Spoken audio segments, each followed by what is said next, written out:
Alright, hello everyone, and welcome back to another unboxing video, 2 in 1 week. Look at that. As you saw, I picked up the Emissary Predator 2 from Target, and as I went to Walmart, I actually went out and picked up this, as you could tell by the title anyways, I don't think it's much of a surprise, but the Studio Series number 44, Optimus Prime from Transformers Dark of the Moon. And this is the leader class, so obviously it is a $50 price tag, which this figure has, I've seen, gotten a lot of back and forth responses. I've seen some people say they really like this figure. It's really cool. I've also seen some people say that they don't really care for this figure that much, or that it's lackluster in some parts. And I'm gonna open this up and kind of give you my thoughts. So let's get right to it. As you just saw, I did a spin around the entire package. I really like the art, even though this isn't accurate. I do kind of like this art. It is pretty cool. I mean, it's still the same Optimus Prime model design, just the chest isn't right. But anyways, aside from that, let's get right into it. So as you can see, like I said, this is the back. And I really like the the backdrop art that they chose, which you will see more of when I open this. So let's cut that open and open right to it. I had to back this camera up because this is actually a really big box, which is funny because the figure is really not that big. Because it's really just a Voyager and a small Voyager size figure. What makes it a leader class, which is why I didn't mind the price tag that much, is everything else. Which, as you can see, he comes with his armory that if you saw Transformers Dark of the Moon, he had deployed in the beginning of the movie, that holds all his weapons, which, as you can see right here, he has most of them. And I really thought that that was an awesome detail. And what he also has is his backpack. So he comes with a lot. But yeah, as you can see, this is more just a Voyager size figure. What makes it a leader is just the fact that it comes with everything else. But in the meantime, while I was answering that phone call, I actually went ahead and got the backdrop out. And like I said, what made me really like this figure even more is just the sheer fact that the backdrop is the driller, and it's just basically recreating that one scene where Optimus is, he introduces the jetpack, and he's flying towards the driller, and he's yelling, "I'm coming for you," and he's just shooting it up, and just flying all around it, then just kills it by slamming himself right through it. So yeah, I just an awesome scene, and I'm so glad that they used this as the backdrop. Very, very awesome. They also could have used the backdrop for the part where he was just sliding through the street, just slicing up all the Decepticons. But I think this is maybe a little more of a memorable scene. So I'm glad that they used that. Again, I'm not gonna use this to display my Optimus Prime. I mean, like I said, I don't really think anyone does. But it's an awesome attention to detail, and just a nice piece that they put together. But so yeah, I'm gonna go ahead and cut right here so that I can take the figure out, and then I'll give you the rest of my thoughts. So I'll be right back. Alright, and for what probably took you a couple seconds, took me about, I don't know, 10-20 minutes to get this entire dude out the package. But that's because I like to take the twisty ties or whatever, like just, instead of cutting them, I just like to take them out, just to preserve the box. But anyways, so yeah, this is what he looks like. And I gotta say, for me personally, maybe this is just because I just got him out the box and I was really looking forward to this guy. I really dig him a lot. I think he's. I have had yet to experience the issues that I saw a couple reviewers mention, like the looseness. Other than maybe his hands, nothing on this seems really loose. He is a little floppy, but that's because his feet aren't stable. And he's not really all that. I mean, well, granted, I do have his legs a little bit bent, but he doesn't really feel that back heavy. Like, I don't feel like I have to do any chicken leg maneuvers to get him to stand up straight. Like, he's doing it just fine. And granted, it also doesn't help. It also helps that this is a more hollow piece of plastic, which I will get to in a second. But I really like this. From what I can tell in the movie, this is very, very movie accurate. And moving that aside, speaking of movie accuracy, here is his armory thing. that he had at the very beginning. And of course, it doesn't have every single weapon. I mean, but it still has quite a good amount of weapons to choose from. He has his little hand cannon from the first two movies. He has his shield that he really only used at the beginning of Dark of the Moon. And I've heard some people complain that this is a very tiny shield. I don't think his shield was that big in the beginning. If I remember, I mean, now if they blew it up a little bit bigger, I think it'd be a little more accurate. But as far as I can tell, he had a small shield in the movie. And plus, I mean, if you look at the shield in Age of Extinction and The Last Night, I mean, that's that would be about a shield. Again, maybe it's just because this is brand new. I just opened out the box. I'm being a little more forgiving. But I think I remember his shield was not humongous. It wasn't Sentinel Prime shield. Like I always thought this was supposed to be Sentinel Prime shield, and then maybe later on off screen he gave it to Sentinel Prime. But no, this is a completely unique shield, and yeah, Optimus only it was the only one to use this shield. And I think it was a small shield. It wasn't very big. Another piece we have is his axe, and which again he used at the very end of Dark of the Moon, and this is the one he used to kill Megatron with. So the only thing I will say that I am not too big on is the paint apps. In that I don't mind the gray. What I do mind is the fact that it's not even painted orange or yellow or whatever uh, to simulate it being turned on, because that's how it looked like in Dark of the Moon. So that's the only thing I'm not a big fan of. Other than that, this seems to be about right. This seems to be exactly what it looked like in the movie. And then we have his Energon sword. If I can get it out, it's a bit of a tight fit. Which that's the good thing and the bad thing about this is that everything fits very tightly, very snugly. But it's also a bit of a pain to get it out. But this is Energon's sword, and the thing I do really like about it is that it's supposed to simulate how he held it at the very end of Dark the Moon with the battle axe, because he held them more like traditional weapons, as opposed to in the first two the sword came out of it just sort of came out of his hands or arm shield or whatever. Like it came out more like this. Instead, he holds it more like a traditional sword. And it's very good looking. I really like the detail. The only thing I'm not a big fan of, again, I'm glad that they put the orange, but I think it's just a little bit of a lackluster orange. Like I don't know, just something about it. The paint apps just seemed a little too bland. But other than that, I really like these. I like a lot of the accessories he comes with, and I really like this. And this one again, I will go into this a little more. I have a few things to say about the complaints I've been hearing about these people, but let me just show you a quick comparison. So here's Optimus Prime, which again, there's not much transformation that has to be done to get into this. You literally just kind of have to mess around with his backpack and put the backpack on. It is a little bit hard to figure out at first, to figure out the exact placements, but what you do is you just sort of, for the tabs right here, if you can see them, yeah, for these tabs right here, you just kind of, just slide it down, oops, and then you just have these tabs just kind of plug it in and just try to align it as best you can to the backpack section. It's not too hard once you kind of figure it out. And again, with the guns, you just kind of slap them on, and bam, you have Jetwing Prime, or I believe it's Jet. Yeah, it's Jetwing Prime. The other one is Powered Up Prime. And here is the original Studio Series. Well, not the original, but here's the first Studio Series Optimus Prime. And as you can see, like I said, they are about the same. The only major difference is the how do you say the chest piece. But other than that, they're essentially the same. I do like that they gave this Optimus Prime like the orange flame or the orange apps for the to kind of differentiate. Where this was just all red. I do like that they did put the flame details on there.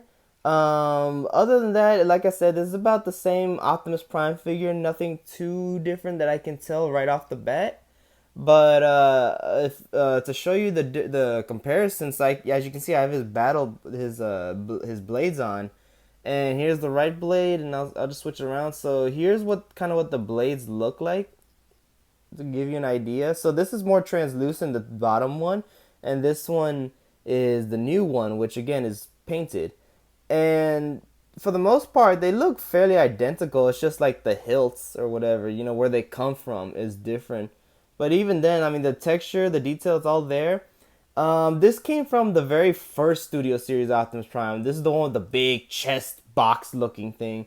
And where now they, with the latest versions, they were able to refine it and make it look more movie accurate. But yeah, as you can see, I do like the original blades a little more, but that's not to say that this one is bad. At least not to me. I think these are still really cool accessories. The big difference, or at least the ones that people are noticing, is the guns. And people have been complaining about the guns because, as you can see, if I can get the lighting right, there we go. As you can see, one has the sort of black tip to simulate it being fired a lot. The other is just plain. And other than that, they are exactly the same. The same, sculpt, same mold, whatever, I guess the same thing. But most importantly, the same color. And this is kind of where I started getting a little confused because people complain, oh, it's missing the black tip, it's ruined. I mean, not really, it's just missing one piece. Granted, that piece of detail does help a lot, making it look, better, but I mean, it's the figure's not ruined. I don't know why people are saying that. And like I said, it's the same exact color. It's the same gunmetal gray. So I think that for people to get upset that they just took out the black tip, yes, it adds a lot, but it's not, to me, it's not a deal breaker. In fact, the one complaint I've been hearing about this Optimus Prime, this new one right here, is that, yes, it's cool that he comes with all these accessories, but he lacks paint. Everything's hollow. The trailer doesn't, isn't able to hold isn't able to hold any little cars, anything like that. It just seems like a weird. It just seems like just a weird, just weird complaints to me, because, and again, I really like that I'm able to recreate this shot, but to me it's just weird complaints because, yeah, I mean, again, you're essentially getting a $30 toy and having $20 accessories. Now, it would be nice if some things had a little more detail, had a little more paint, but I agree to those arguments. But the thing that I don't understand is when people complain about not only the hollowness, but also the fact that the trailer doesn't hold any. When it's in trailer form, it can't hold any little cars. That's the thing I don't understand. Like, I get it in a perfect world where engineering is super like for toys is super easy and we can make it to where that can happen. Sure, if for an affordable price, sure, that would be great. But as it stands, I don't know what Hasbro does or how they do their or how they assemble the toys or whatever, but I assume they're on a budget. They budget their figures. They budget each one so that each one can, they can still make a profit but still put as much in there as possible, to make it feel a complete figure. And with this, I'm just thinking to myself, well, okay, as much as I don't like these hollow sections, it would have been nice if maybe there was some kind of flap or something to cover it up. If you look at the way it transforms, and I mean, I'm not going to transform it right here, you can watch videos for that, but if you look at the way it transforms, it has to be able to fold up and fit into the trailer, like, seamlessly. And in order for it to do that, there has to be hollow pieces so that they can combine better. And again, while I do not like that the underside of these guns are not covered and that it just looks like he's holding guns, from the top you barely notice it. And to be fair, and again, you have to be able to put these inside the trailer, and the trailer itself, again, you have to it's two pieces that assemble together that become two different things in robot mode, that become a jetpack and an armory. And an armory that has to hold the weapons in both forms, in both the trailer and the armory form. So I'm thinking to myself, well, of course it's not going to be able to do all these perfect things that you want it to do, because at the end of the day, this is still a toy. A $50 toy that's aimed a little more towards the collectors or the fans of the movies, but still a toy. So I kind of see this, and again, maybe it's just because I just opened it I'm not, seeing as many issues at the moment, but I don't get the harsh complaints that this figure has been getting. I mean, it feels like a complete figure to me. Yes, it's hollow. Yes, the paint's lacking. But again, for it to be able to come with all of this, I think is a fair price. I know people will say, well, I'm just going to wait for the third party. Yes, that's a good option, but guess what? The third parties cost much more. And I think that, the reason why they cost much more is I personally think that it's probably because they don't have to run on a budget. They can make the figures into what I'm assuming is the MPM scale, and they can make them do all these kinds of things and use black magic or whatever to to make it to where these complex looking robot designs can turn into vehicles, can turn into, whatever, and do it seamlessly and make it look like a perfect transition. Hasbro slash Takara cannot do that because they have to make more affordable Transformers. And I don't know if they really had the budget to do that kind of engineering, which is why a lot, for as awesome as I think the Studio Series is, that's why some of their figures come out looking the way they do, because they have to mess with these, very, very complex designs and still make it transform. Because again, and the thing is that we could always say, well, they don't have to make it transform, but then you have people who say, well, why doesn't it transform? It's a transformer. So the thing is, the Studio Series is going for accuracy, and it's going for being able to transform. And with these designs, that is very difficult, I would say. So to be quite, because let's face it, even though for as much as I really love these designs and as much as I really like the movies and stuff, the thing is with these designs, as much as they tried their best to make it look like the parts come from somewhere, there are still pieces that mass shift so that they fit seamlessly into the actual robot design. And the toys can't do that. Real life can't do that. So Hasbro has to work with what they got. Same with the third parties, but again, the third parties, they have much more leeway because again, they're going to the MPM scale, which is larger and can get those kind of details, and also they don't have the budget that kind of holds them down from going to that engineering. Again, and if someone knows the process much better than I do, please feel free to correct me. I appreciate if you do it nicely, but just you can feel free to correct me. But at least this is what I think goes on, and this is why I don't really have that big of an issue with how this figure turned out, because I've seen a lot of people, or maybe not a lot, but I've seen quite a few people complain about this, saying it's what should have been an amazing figure ends up being very lackluster. It's bland. It's terrible. And while I do get that the paint, I can understand the painting side, I can understand the hollowness side to an extent. I do feel that this is a figure that has to transform into this and also into a trailer and a truck. So it's not going to be perfect. So for me, I am willing to look past. Of course, not everyone is. Again, if you just can't get past the hollowness, which I can see, that's fine. That's you. But the thing is, I just don't agree with it that this figure is bad because it's not able to do everything that you were hoping it would. It's not able to hold little cars, little bumblebees or whatever, little crosshairs or whatever to put inside the trailer. It's not able to have these flaps or whatever that cover up the hollow spaces and make a complete looking figure. It's not it doesn't have all the perfect paint apps. It's gonna be lacking things because it still has to do everything else. So it's a lot of give and take, so that's why me personally, I'm not looking down at this figure as many people are. But if that is how you truly feel, then that is you.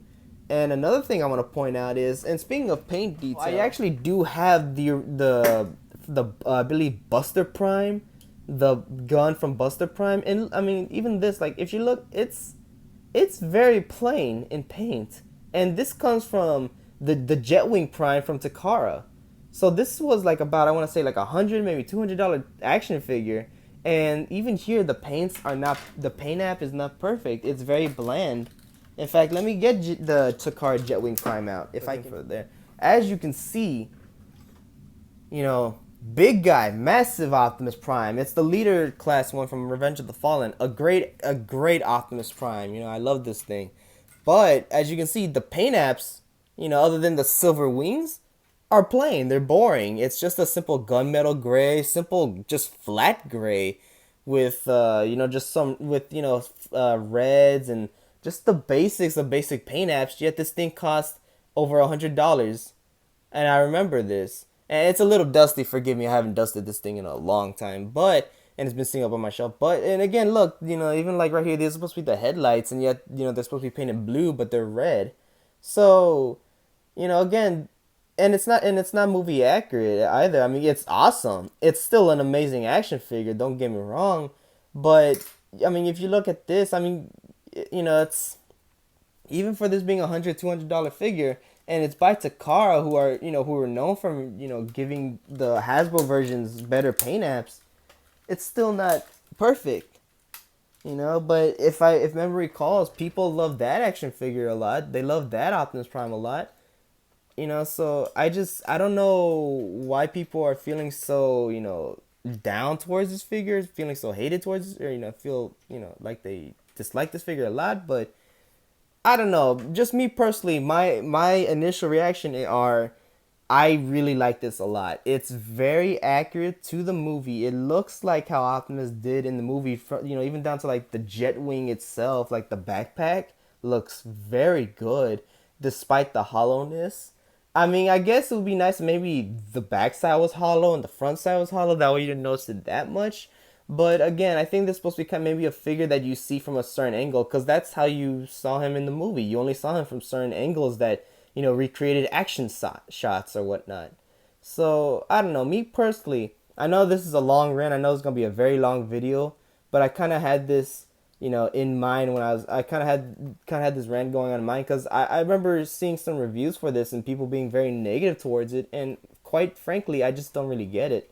But again, if you would like to inform me in the bottom, tell me a little more. Maybe you know more of how Hasbro makes their action figures. I'm sure it's not all cut and dry. I'm sure it's maybe Hasbro or someone is at fault to blame. Maybe this like I said, this is a flawed toy, but at the end of the day, it's still a toy. It still has to be able to do all these things, you know, and so they had to make some sacrifices. But again, that's just me. That's just my personal opinion. And yeah, I'm sorry this video goes on for like centuries. Please forgive me, but I really hope you enjoyed this video. If you want to see pictures of this guy, I'll have pictures of him on my Instagram page, Giovanni Arts and Collectibles. It's my, like I said, Instagram page where I post all my art stuff, all my collectibles, stuff like movies that I've watched, movies that I own, whatnot, blah blah blah. Just go follow it. I think you'll like it. And thank y'all for watching. I hope everyone has a great day, and bye.